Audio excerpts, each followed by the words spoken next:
Live from Los Angeles, welcome back to Good Morning LaLa. I'm so excited to welcome to the show comedian turned coach, Shereen Thor. Thank you so much for being with us today. Thanks for having me. All the laughs and all of the insight. I think it's so interesting that your journey started as being a comedian, turned to coach. Talk about transformation. I know, right?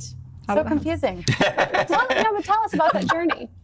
Well, I was born of like an immigrant family, which means I was expected to be a doctor, lawyer, or engineer. And I didn't want to be any of those things, but I figured I didn't want to disappoint my mother and become like a broke artist either. So I just kind of like skated under the radar and then turned into that 25-year-old who was having a quarter life crisis like very early. I just wasn't happy in my job. And I was like, wow, I thought that I sort of checked all the boxes and did everything my mom told me to do, but somehow I'm still really unhappy. So my friend, really lucky about this, or maybe not so lucky, maybe it was meant to be. My friend sort of nagged me to go to this personal development seminar. And at the seminar, it occurred to me that I had been deferring all of my important life choices to external sources like my mom or the Egyptian community or whoever would sort of judge me. And that I wasn't doing what I wanted to do. So I immediately quit a master's degree and started doing stand-up comedy and continued to do all the sort of like coaching classes and leadership development things they offered. And so, yeah, comedy happened and coaching happened, or I was being coached at the same time. And then becoming a coach just seemed more interesting. So I like ran in that direction. They're perfect compliments though, right? Don't you think that the sugar helps medicine go down? Totally. Right? Because you're funny and you're also deeply insightful, and you have both, so it allows people to kind of receive what do you have to say. Yeah, I'll take it. Thank you. You know, I was actually just reading the story of Tiffany Haddish. Like, she's so huge right now. And I was in, like, getting my nails done, and I was reading Glamour magazine, and I thought it would be sort of your typical charmed life of a famous person's story. That's what I was expecting. I was like, I'm bored, I'm killing time, might as well check it out. Sure.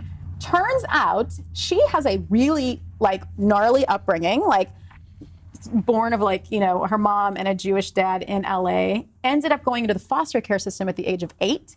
And by the age of 11, she was offered the choice of like, you either are going to go to like a psychiatric facility where they're going to like really work on you, or you can go to the Laugh Factory's comedy camp. And so she chose the Laugh Factory's comedy camp. So that's just like to tie in what you're saying of, there's really something to it. There's really something transformative about art, I believe, like whether it's comedy or media or whatever.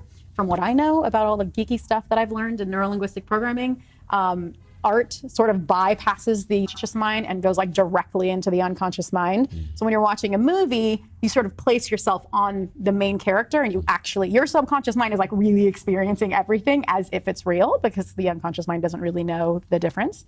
So yeah, I just think art gets in there, you know? On your bio, I read the term artipreneur. Artistpreneur. I never saw that before. What does that mean to you, and how are you working with it? I mean, that's a good question. And for me, it was like, I'm obsessed with quitting the 9-to-5 and like rebelling into the direction of my dreams, which is entrepreneurship. And I think that was great. And I had in my mind, I think, a Tony Robbins model. And then I feel like comedy just started to really call back to me where I was just like, man, I miss the art. I miss the laughs. I miss that sort of carefree spirit that comes from, I'm not actually trying to achieve anything right now. I'm just being in my bliss, you know? I used to, back in my comedy days, have like a little acquaintance with Mark Maron, and he, like, I had lunch with him maybe like 6 months ago, and he just says like, it was all an accident, that he was just doing what he wanted to do. So I think like sometimes there's just something really powerful about art. So I just had to bring it back. So it was like a mixture, because the truth is I need the art for like the fun and the freedom, but I also need the entrepreneur, because there is this like, you know, boss chick part of me that wants to feel like I can build my empire and really like make moves and progress. And so I love it. I love that. So tell people where they can work with you, how they can find you. You can find me at awakentherebel.com. We are also launching a new website this week. Apparently everybody's doing it. It's a new week for launches, apparently. That's right. So yeah, awakentherebel.com. That's my little hub and home. And on social media, I'm Shereen Thor, but Awaken the Rebel is where I kind of really connect with my people. Love it. And you can also check you out on Spike TV. Oh, that's right. Been on Spike TV. You know, a few little things. Little things. Good morning, LaLa. That's right. Kind of a big deal. Seriously. So appreciate it. Live life on your own terms and awaken the rebel within. Stay tuned. We'll be back with more on Good Morning LaLa.